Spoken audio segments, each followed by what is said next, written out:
CQ, CQ, CQ, and welcome back to the 599 Signal Report. I am your host, Ron, W2ELS. In today's episode, we bring in a special guest. A guest whom this podcast was inspired by. I have the pleasure of interviewing Bruce Pei, N9WKE. Bruce is the host of the DitDit.fm podcast. And he truly inspired me as I was considering starting this project based on what he did in his podcast. So I had the privilege and honor to interview Bruce as a part of this podcast.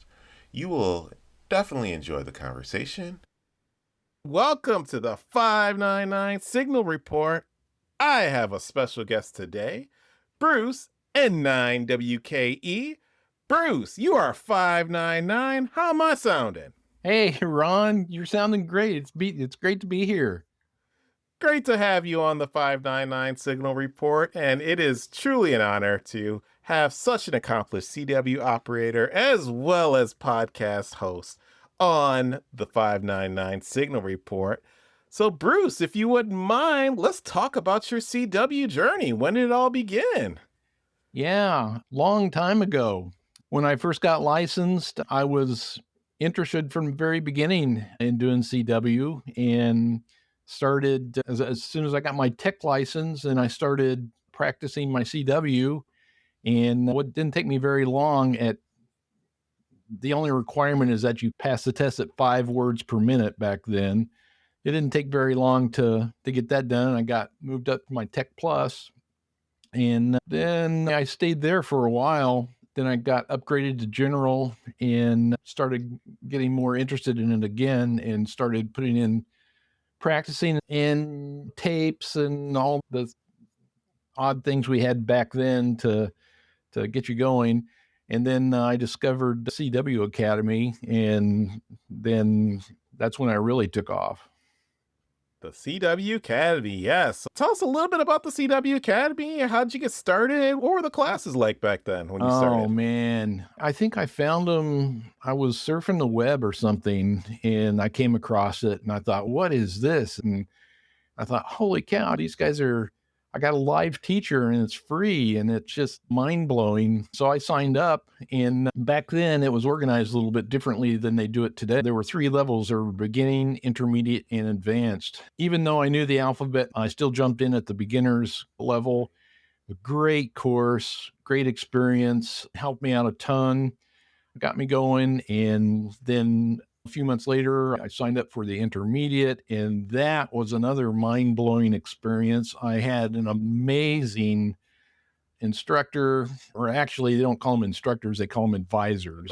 But Mark Tyler, A5GQ, just that guy took me from practically zero to orbiting the Earth. When I was done with his class, it felt like he had strapped a rocket onto me.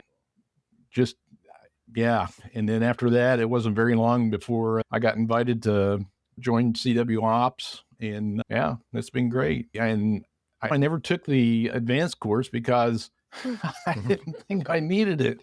Very cool. Mark had prepared me so well. It was great. And it's been wonderful ever since. Sounds like it. And it sounds like that was the catalyst for you to get started and just skyrocket. So what advice would you give for someone who's interested in CW, just doesn't know where to start? Or what single piece of advice would you share with that person? There are a whole lot more options today than there were 10, 20 years ago. First thing I would suggest is I'd direct somebody to the Long Island CW Club. Howard and Rich, who started it, really great guys. And when Howard started that, we hooked up right when he first started it. I told him at the time, I said, Howard, start talking to people, recruiting people to come in and join the club, because you're going to need a lot of instructors, because this is really going to fly. There are going to be a lot of people who like this. The LICW, their approach to teaching CW is a lot different than CW academies. Correct. I would tell people to go check both of them out. There are tons of online stuff now that people can use. LCWO is one of the older ones, what Morse Code Ninja, Kurt Sogelman. Absolutely. What he's done is just totally amazing. There's a bunch of stuff, but somebody who was interested and wanted to get a feel for it, I would definitely say go to the LICW and check out CW Academy. Those are absolute great starts and definitely advice we've given on the podcast in the past, just to check out both and see what works best for you. Because you're right, they do teach differently, but beginners or when you're learning CW, you might prefer a certain style over another one, correct? Exactly. Yeah, for sure. Absolutely. So you mean they didn't have Morse mania when you started learning CW? Oh, they had G4FON or G4FON.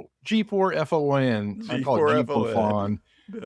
Was a really popular Morse code training app back in the day. I think it's still available. The gentleman who developed it passed away a few years ago, but it was really great. But Morse Runner, G4FON, Russ XP, you probably know. Oh, Russ yes. XP. Oh, yes. When Mark Tyler got us going on that, I hated that.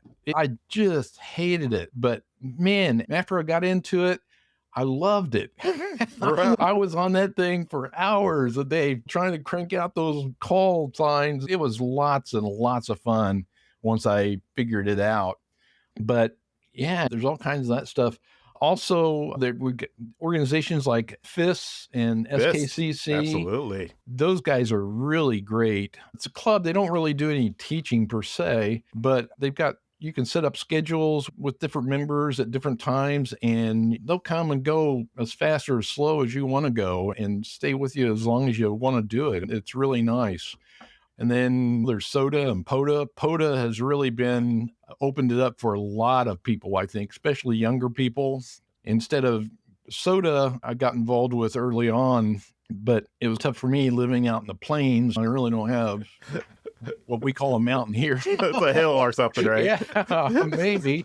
And POTA has been great because you just go to your nearest park and fire up and you're doing it. Absolutely. And definitely want to talk to you about a little bit about POTA. But before we do that, you hinted at it a couple times already so far in our chat, and that is the sense of community you get in the CW community. So let's talk about communities not only from when you're learning, but also from when you're interacting. Talk about the sense of community that exists in the CW community from your perspective. It's great. All of amateur radio, ham radio, virtually anybody you interact with, they're going to be really good.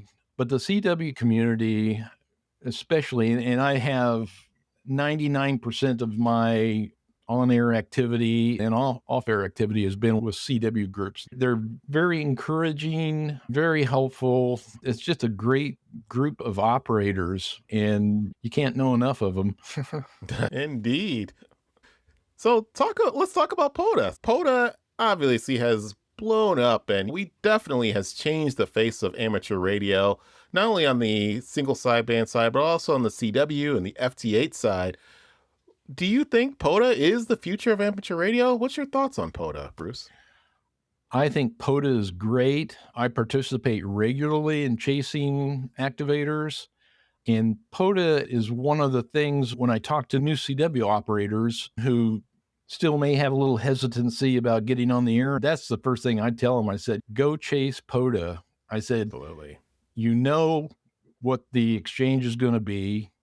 They're not going to ask you to rag chew or anything, and it's going to be short and sweet, and you'll just get used to what it is to be on the air and do an exchange. Every year it gets more and more popular. When it first started, it was really easy to snag those guys. Sure. Now there's a little more competition, so you have to hone your skills a little bit better to get heard and to make that contact, which just adds to the fun. Just makes it that much more fun. POTA is great. I think it's really important, and it's super easy for people to participate in because unlike SOTA, where you have to hike up the last 100 feet of a mountain with your gear, you drive out to a park, walk 20 feet to a picnic table and set up and go. There's usually a bathroom facility 50 feet away or something. Important. makes it really easy. POTA is great. Absolutely. And definitely on the podcast, we've encouraged POTA being one of the first ways you make that first contact and get on the air. And then, of course, we've encouraged those when you feel a little up to it and braver, just to get out there and activate that park, just because it's a great experience. It's a way of truly getting out there and exploring and flaunting what you've learned in your CW journey. Yeah, for sure. Absolutely. I want to talk about dit.fm, and I want to learn more about the podcast, Bruce. So when you started the podcast, tell me about the journey. I've been a big CW advocate for a long time. And my wife was a college professor, and we were always at events, and I was always around a lot of young people. I'd be standing in the corner with my bottle of water or whatever, and eventually some kids would come over and introduce themselves, and we'd start talking, and it wouldn't take me very long at all to get to CW.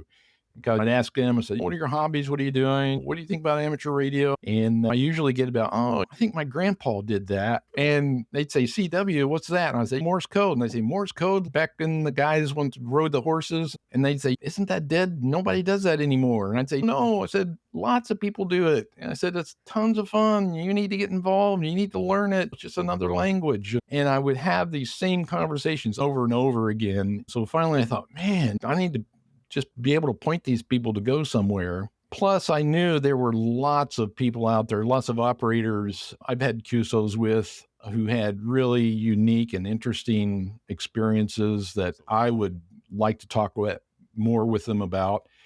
And at the time, there wasn't anything just solely dedicated to CW. So that looked like something that somebody besides myself might be interested in. So I just started calling up folks and saying, hey, let's talk.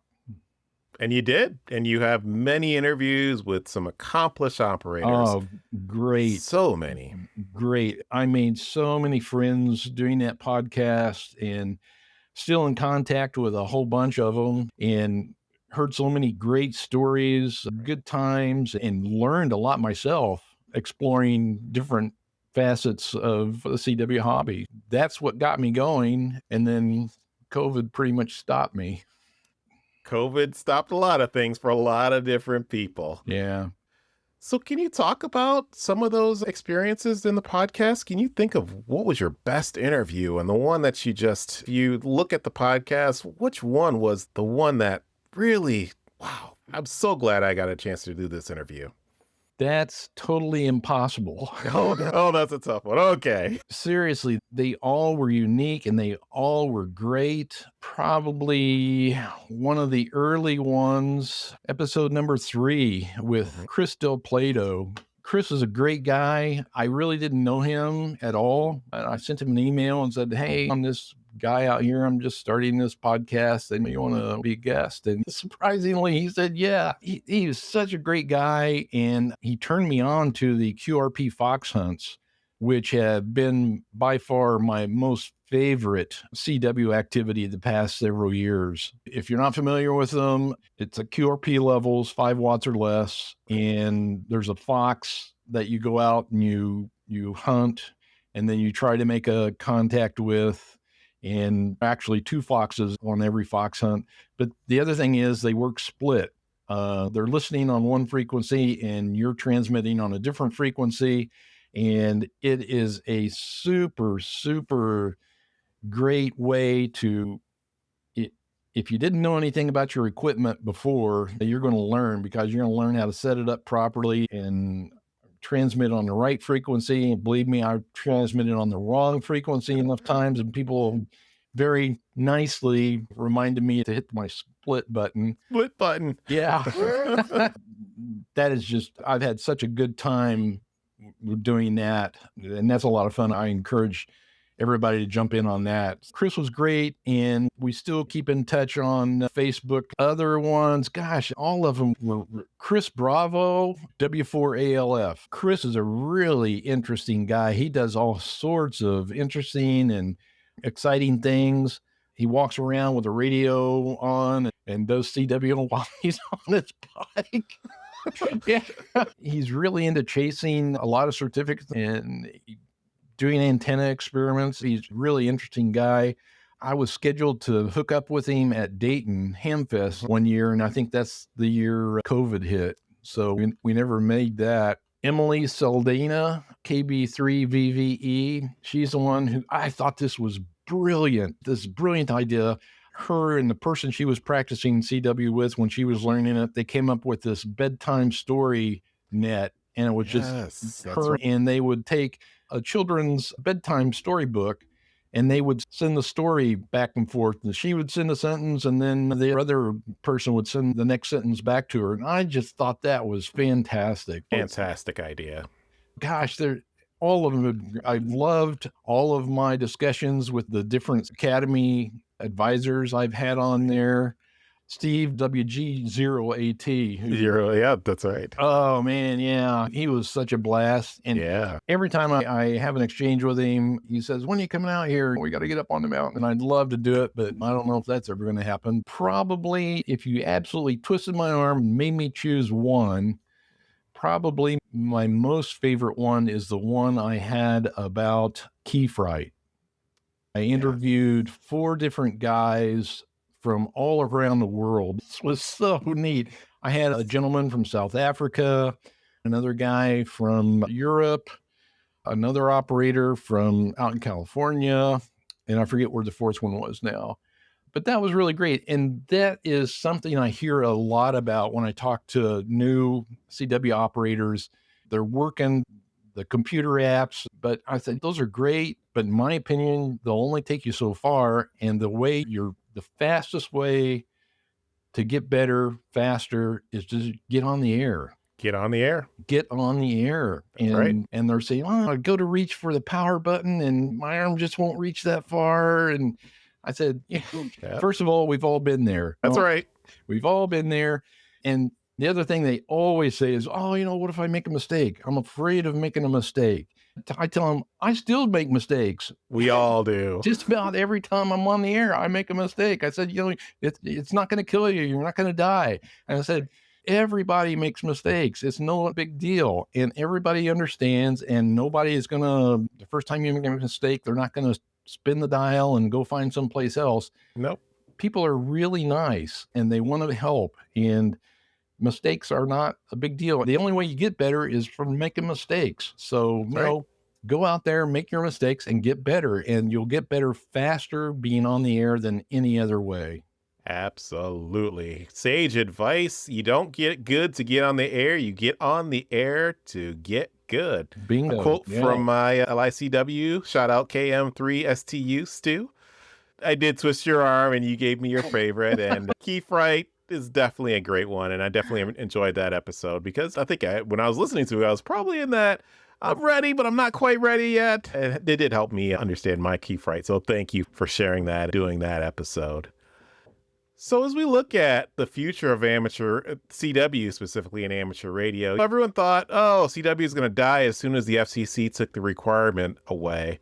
What do you see the future for CW looking like, Bruce, in your opinion? Oh, I'm extremely optimistic. I thought the same way. When the FCC dropped the requirement, I thought, oh man, nobody's going to do it. But the absolute opposite happened. It blew up. It exploded. Absolutely. These programs, POTA especially, I want to give them a special shout out because I think they have really helped the new people coming in make it easy to get out there and operate and find other people. And the other thing is, a couple of weeks ago, I was following a conversation on one of the forums. I don't forget which one it was now, but this guy was talking about how he had been developing the CW on computer apps, and he was maxing them out. He could do it all and everything.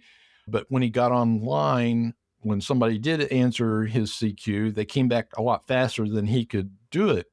And so he would ask them to please slow down. And he said nobody ever would. That's not been my experience. Believe me, I've asked lots of people to slow down. Indeed. And it's never been a problem. And if it's still not slow enough, I'll just ask them again to please slow down more. And everybody has always accommodated me. I had one guy and I knew it was painful for him. I knew he was hating it. We were going really slow compared to what he could fly at. But he stuck with me. And this was like an hour or more of this, I'm sure, horrible QSO for him. And the other thing is repeats. The question mark is your friend. That's right. That is right. And at first I was conscientious about it when I first got on and I thought, oh, I should have got that or whatever. But no, if you missed something, send a question mark, ask them to repeat it. And again, everybody has always been very accommodating and very polite and thoughtful and has repeated as many times as I needed to get whatever piece of information I was trying to get. Don't be afraid to ask people to slow down. 99.9% of the people you ask will do it, and they'll slow down even more if you need them to. Don't be afraid to ask for a repeat. I've asked for bazillions of repeats, and nobody ever hangs up on me or whatever. The main thing is have fun. It's supposed to be fun. That's If right. you're not This is having fun, why are you doing this? That's right. That is absolutely right. Another forum I was reading about recently is people don't get on and say CQ anymore for just when you're not at a park and you're not just sitting in your shack. Not a lot of CQs happen. Any thoughts on that, Bruce? And should people just get on the air when you have a free moment and just call CQ? Heck yeah. Heck yeah. I'm in my shack room right now. My radio's right behind me. Hopefully you can't see how messy everything is. And I'll come in here and work and I'll turn my radio on. And if nothing else, I'll dial into a FIS or an SKCC frequency and just listen to what those guys are doing. And when I'm done, if I've got a little bit, I'll throw a few CQs out there and see if somebody can come back. I did an episode with Dan Romanen, really well-known guy. He written a bunch of books and just a super nice guy. And Dan is on all the time. He's up in Michigan. I'm down here in Illinois. And whenever I hear him, I'll send him a few clicks back and he always comes back, and he is an easy guy to get on the air. And he's always in the evenings, he's always on there. And it's not just Dan, but there are many guys like that. So I guess it's depending on your schedule or when you can get on and check. I think you may be right, because we've got things like the CWTs and Right. and the sprints and Right. and those things. Those are lots of fun. Great fun. But if you want to get out there and break away from the pack and just try to develop some log entries on your own, you might be right. Maybe I haven't heard as many CQs, lone CQs out there as much as I had in the past. But there's a way to fix that. Turn right. the radio on and start calling CQ. Calling CQ. If I have any concerns, that's what I mind. It's just because I'll call CQ when I'm doing POTA and I know the exchange and it's great. But then calling that lone CQ, you don't know what you're going to get. As a new operator, I'm still learning what to get ready for. Is it going to be rig? Is it going to be antenna? What's coming back at me? So those are the things to consider. When I first started doing that too, I totally understand what you're saying. Not even POTA, but just getting on and throwing a CQ out there and you're wondering, somebody going to come back at me at 40 words per minute or what? For the most part, whatever speed you're sending at, whenever I hear somebody calling CQ at whatever speed they're sending, I usually try to come in a word or two under what they're doing. And, you know, I've been out there and somebody will answer me and a car will drive by or something and just totally wipe out what I'm trying to copy. But again, everybody's really polite. They want the contact as much as you do too. That's right. They'll always work with you to repeat or do whatever. But so, Bruce, this is the time that we do the rapid fire questions. Uh-oh. So you got to get ready, and they're going to come at you pretty fast. So the first question, what's your current sending speed? My everyday comfortable speed is around 22 words per minute. 22 it is. Paddle, straight key, or bug? Paddles. Paddles. You know, I tried a straight key, and I found out real quick what a glass arm is. What is it? It's my N3ZN paddles that I bought from him at Dayton one year. Those things are just, I've got quite a few others, but those are the ones that get 90% of the work. That's the ones. QRP, yes or no? Absolutely. Yeah. Favorite contact? Ooh, come on. That's my favorite podcast episode. Okay. No, actually, this is super easy. My favorite contact was my very first one. Oh, let's go with that one. Oh, I think you mentioned it on the podcast. I just can't remember the number off the top of my head.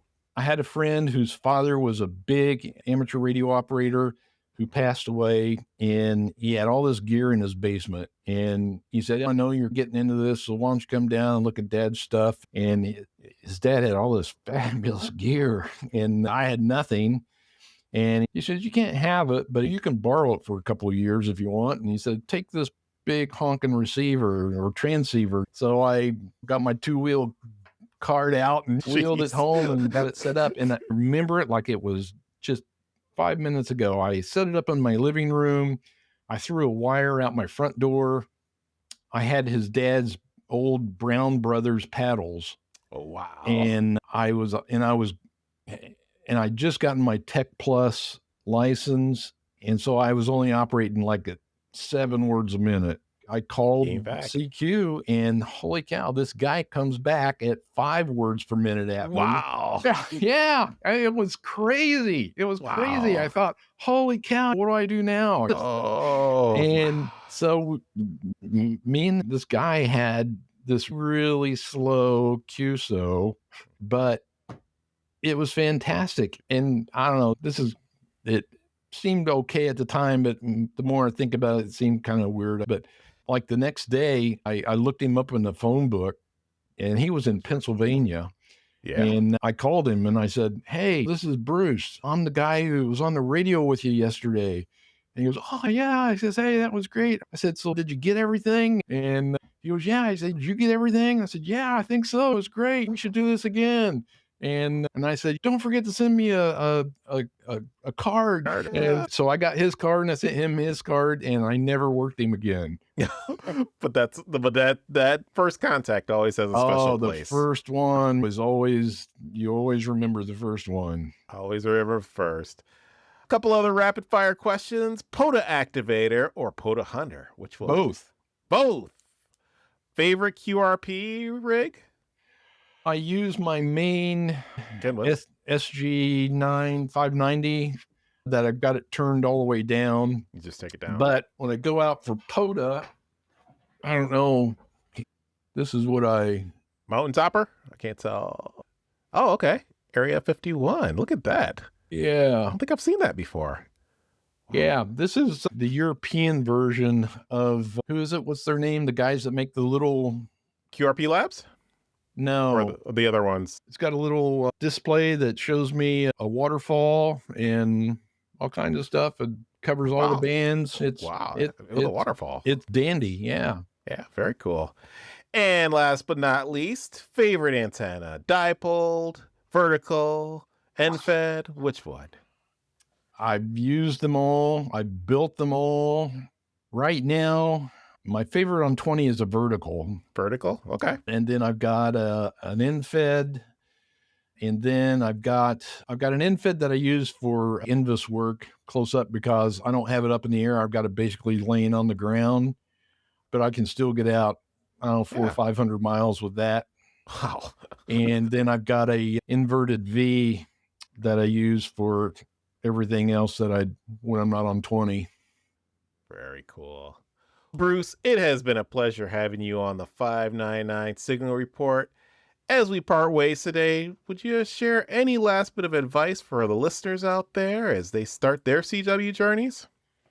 This is my absolute best advice for everybody. Get on the air. Get on the air it is. Yeah. Thank you, Bruce. We really appreciate having you here. And 73 for now. Oh, Ron, it's been great. Thank you so much for the invite. Take care. Take care, Bruce. 73s. Well, I hope you had as much fun and enjoyment listening to that episode as I did recording it. Bruce was a great guest, and I truly appreciate him appearing on the 599 Signal Report. I want to give Bruce a special thank you for being a guest. So, that's all we have for today. Until next time, 73s!